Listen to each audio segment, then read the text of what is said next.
Hello, welcome to Nest flavours.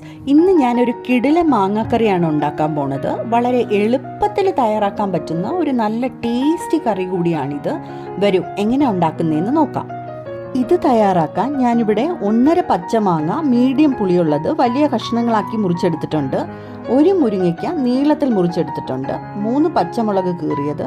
കൂടുതൽ എരിവ് വേണമെങ്കിൽ കൂടുതൽ പച്ചമുളക് ചേർക്കാം. പച്ചമുളകും മുരിങ്ങയ്ക്കയും മാങ്ങയും ഓരോന്നായിട്ട് നമുക്കൊരു പാത്രത്തിലോട്ട് ഇട്ട് കൊടുക്കാം.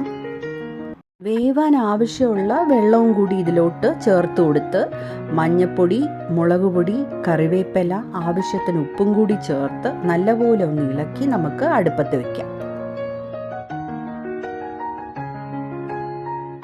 ഇതൊന്ന് തിളയ്ക്കാൻ തുടങ്ങുമ്പോൾ ലോ ഫ്ലെയിമിലാക്കി അടച്ചു വെച്ച് നമുക്കിത് വേവിച്ചെടുക്കാം. കുക്കറിലോട്ട് തുവരപ്പരിപ്പിട്ട് നല്ലപോലെ 2-3 പ്രാവശ്യം നമുക്കിത് കഴുകിയെടുക്കാം. ഇൻഗ്രീഡിയൻസിൻ്റെ അളവൊക്കെ ഡിസ്ക്രിപ്ഷൻ ബോക്സിൽ കൊടുത്തിട്ടുണ്ടേ.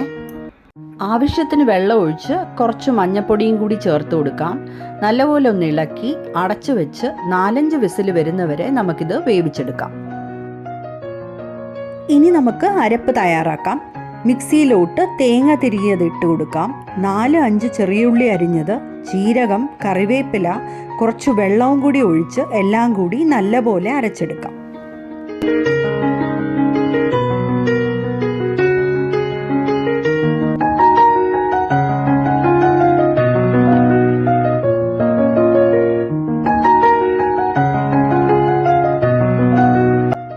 മാങ്ങയും മുരിങ്ങയ്ക്കയും വെന്തിട്ടുണ്ടോ എന്ന് നോക്കാം. നല്ലപോലെ വെന്തിട്ടുണ്ട്.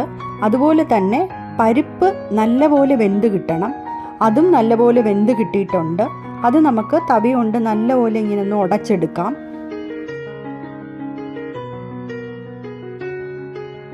ഇതിലോട്ട് വേവിച്ച തുവരപ്പരിപ്പും അരച്ച തേങ്ങാക്കൂട്ടും കൂടി ചേർത്ത് കൊടുക്കാം.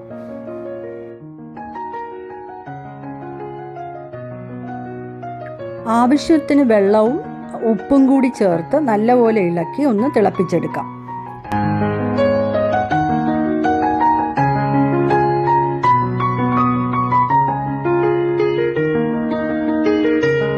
തിളച്ച് ഒരു 3-4 മിനിറ്റ് കഴിയുമ്പോൾ നമുക്ക് സ്റ്റൗ ഓഫ് ചെയ്യാം. താളിക്കൽ തയ്യാറാക്കാം. കടായിൽ എണ്ണ ഒഴിച്ച് കടുകിട്ട് പൊട്ടിച്ച് വറ്റൽ മുളക്, കുറച്ച് ഉലുവ, ഉള്ളി അരിഞ്ഞത്, കറിവേപ്പിലയും കൂടി ഇട്ട് വഴറ്റി ഉള്ളി ഒന്ന് മൂത്ത് വരുമ്പോൾ സ്റ്റൗ ഓഫ് ചെയ്യാം.